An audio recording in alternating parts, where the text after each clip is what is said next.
Well, good afternoon, morning, evening, wherever you're at.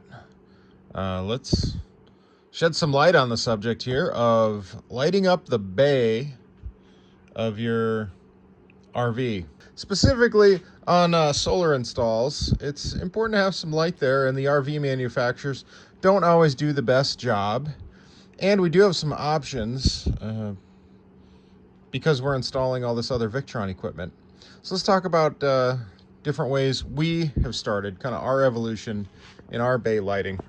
And initially, our thought was to do something like this. This is a simple 12-volt LED strip. Has a little switch here. And these are all this stuff's available on Amazon. Problem with this is, obviously, you got to find your own 12-volt source, which isn't the end of the world.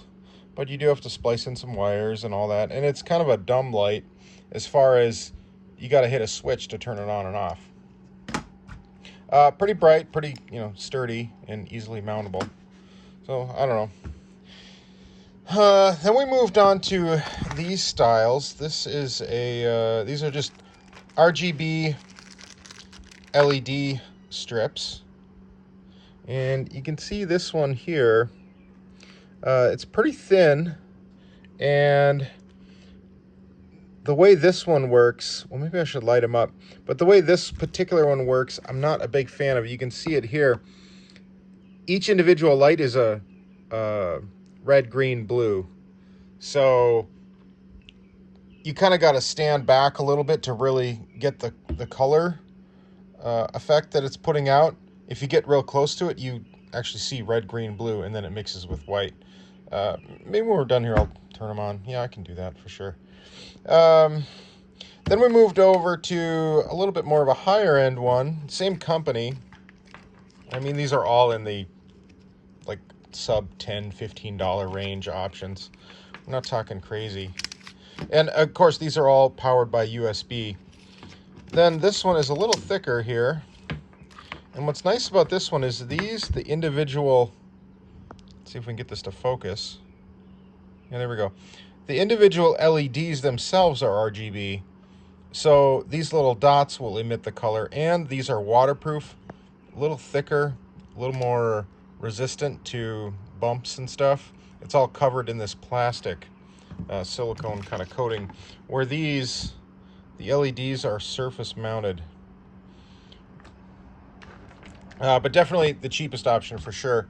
And as far as the remote is concerned, come on, let's focus. You don't have a ton of color options. This remote, way more color options. But the problem with all of these, of course, is they're either on or off all the time. And they don't use much power at all, I think. I mean, maybe, geez, probably somewhere between 250 and 500 milliamp hours, or milliamp, so if you run it for an hour. I mean, yeah, I mean, just pretty much background power consumption, even if they were on all the time. But so it still bothered us, so we wanted to step up to something that was not color controlled, motion controlled. So we searched on Amazon, and I'll be honest, we just tried this one. This one actually has an app control. We'll put a link to this down below. I haven't tried all of the different motion controlled ones, but we tried this one and it works pretty darn good. But the only downside with this one, of course, is we're kind of back to that. Come on. We're kind of the hybrid where the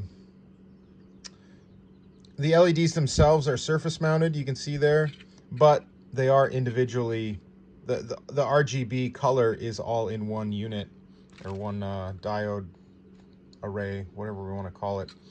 So the color dots come from here, and the remote is pretty good. You can mix whatever colors you want with that. But yeah, like I said, the nice thing is it's motion controlled. So when you open up the bay door or whatever, the lights just automatically come on, which is really nice and helpful. So I'm if anybody knows me, I lose stuff all the time. So I try and design ways to not lose things. And so what we do quite a bit is we'll take this piece of Velcro, the hook part of the hook and loop, and put this to the back of a remote like this. And then, because we cover everything in this marine stuff, guess what? It acts as the loop part of hook and loop. Actually, this is official Velcro branded. You can buy this on Amazon or actually Walmart, pretty much any, in the arts and crafts section of pretty much any, you know, geez, all right, that's stuck on there until I get a second hand. So again, the big reason why we like these USB ones is, well, when you're installing a servo, you already got USB. So you don't have to worry about wiring in a separate power supply, anything like that. The servo powers it just fine. So that's what we've been doing for electrical bay lighting. I'd love to see what anyone else is doing. If yeah, if you got any other good ideas, I'd love to hear them. So thanks for watching, and you have a wonderful day.